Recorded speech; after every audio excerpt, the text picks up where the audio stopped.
নিয়তির নির্মম পরিহাস। বনের অজয় শিকারীও আজ দুর্বলদের অন্ধ প্লাবনে দিশেহারা। প্রবল ধুলোর ঝড়ে অসহায়ভাবে কোল ছাড়া হল তার নারীর স্পন্দন। খাদের গহীনে নিঃসঙ্গ শাবকের কাছে ত্রাতা হয়ে আকাশ থেকে নেমে এলো এক ঐশ্বরিক ছায়া। স্নেহের কোনো জাত নেই। এক ছোট্ট তোতা পরম মমতায় আহার তুলে দিল চিতার মুখে। সময়ের পরিক্রমায় আকাশ আর মাটির অপূর্ব মেলবন্ধন। তোতার ডানার ছায়ায় সগৌরবে ছুটছে আগামীর রাজা। গুরু যখন আকাশচারী, শিষ্য তখন অদম্য।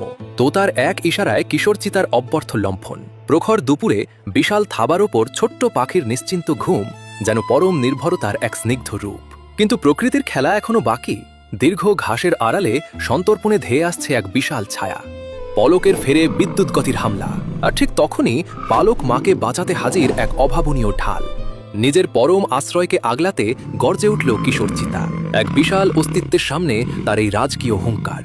থমকে গেল আগ্রাসন। এক লহমার নীরবতা আর গভীর ঘ্রাণেই চিনে নিল হারিয়ে যাওয়া সেই রক্তের টান। সব ব্যবধান ঘুচিয়ে মা ছেলের আবেগঘন আলিঙ্গন, আর ছোট্ট তোতার সুমিষ্ট শীষে আজ বাঁধ ভাঙা উল্লাস।